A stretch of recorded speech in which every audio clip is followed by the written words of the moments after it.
Project Zomboid's UI and menus can take a little bit of time to get used to. At the top of the screen, there are two inventory boxes that can be expanded by hovering over the title bar. These boxes can be collapsed by selecting anywhere on the screen away from the inventory boxes.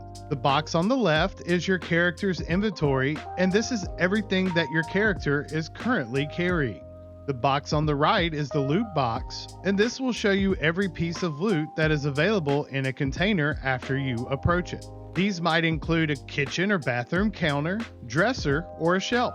The inventory boxes can be closed by left-clicking the X in the top left-hand corner of the title bar. They can be locked open by left-clicking the pen icon on the right-hand side of the title bar. This action can be undone by left-clicking the up arrow in the same location where the pen was. Below the title bar, you will find several options for sorting the loot in your inventory or even a container's inventory.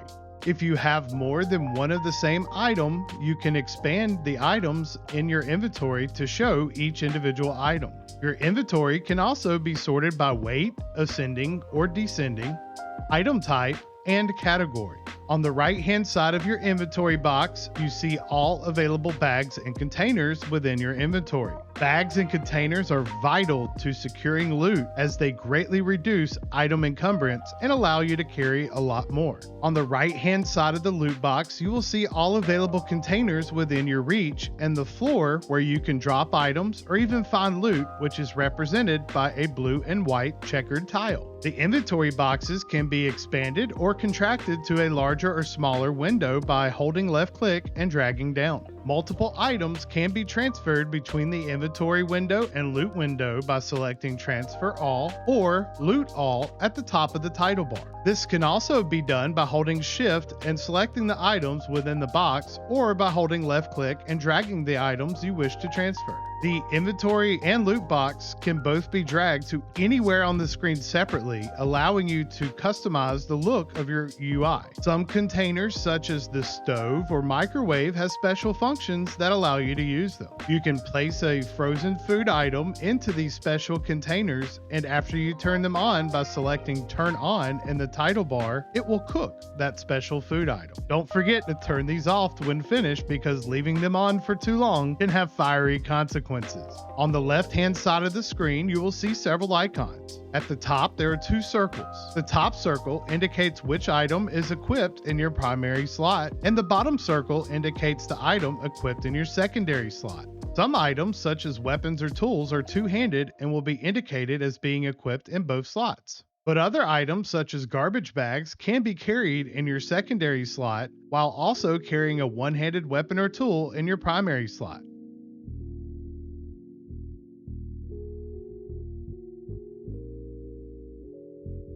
The third icon down is your inventory system, as discussed previously, that appears as the two boxes at the top of the screen. These two boxes can be toggled on and off here. The fourth icon down is your character menu, and is a very important menu to become familiar with. At the top of the menu, there are 5 tabs that provide important information and actions for your character. The first tab is your info tab. This is where you can monitor the weight of your character and see if you are losing or gaining weight, indicated by an up or down arrow next to your character. As a reminder, the ideal weight for your character is between 75 to 85 kilograms, and going above or below this weight range will result in negative traits being applied to your character. Below your traits, you will find hair and beard options. As time progresses, your hair and beard will grow, and if you wish to keep them trim, you'll need a razor and or scissors. Below hair and beard, you can find a menu that shows you every training material available in the world. These training materials can be found in houses and other loot locations. They will help you develop your skills and acquire additional recipes for crafting. The second tab is your skills tab. This will show your skills progression, and it will indicate indicate if you're getting a boost to a particular skill progression from reading a skill book. The third tab is the health tab, and this is where you can access the exercise menu, which is the best way to improve your fitness and strength skills. I recommend doing 30 minutes of burpees every day to keep your character fit. This can be done by selecting the exercise you wish to complete and then selecting the duration you wish to exercise. After your selections have been made, simply select OK, and your character will complete their exercises within the selected amount of time. Be sure and take a seat on the ground to rest, as your character will be quite exhausted following their daily exercise. This can be done by right-clicking the ground and selecting Sit on Ground.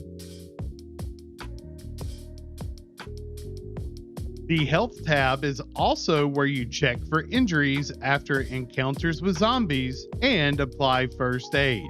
The fourth tab indicates how much protection your clothing and gear are providing for your character, with 0% being none and 100% being the maximum amount of protection. The fifth and final tab indicates your character's skin temperature. You can become soaked if your character becomes too hot, or freeze if your character becomes too cold. So be sure to wear the appropriate amount of clothing. The next icon down is the crafting menu. This can also be toggled by selecting the B key on your keyboard. The sixth icon down allows you to pick up, place, rotate, and even disassemble items in the game. The seventh icon allows you to enable search mode, which improves your foraging skill and allows you to find many useful items in the game. This can be disabled by closing the menu and selecting the X, or by running just in case a small horde discovers you. The final icon is your map icon. The map can be a very important tool to help you navigate your way around the world. It can also be marked, allowing you to indicate loot that can be grabbed later, or you can mark locations that have already been fully looted. The map can also be accessed by using the M key on your keyboard. At the bottom of the screen are your quick access inventory slots. These indicate which item you have stored on your back or in slot number 1. In your belt, slots 2 and 3. Additional slots can be added by finding more gear or clothing within the game. Not all items can be placed in each slot, but once an item is stored, you can access it or put it away by selecting the associated number. Right-clicking items in the game will provide drop-down menus with various options depending on the item. The stove or microwave can be turned on and off by right-clicking it and selecting Turn On or Off. Items such as TVs and radios have device menus that can be accessed by right-clicking them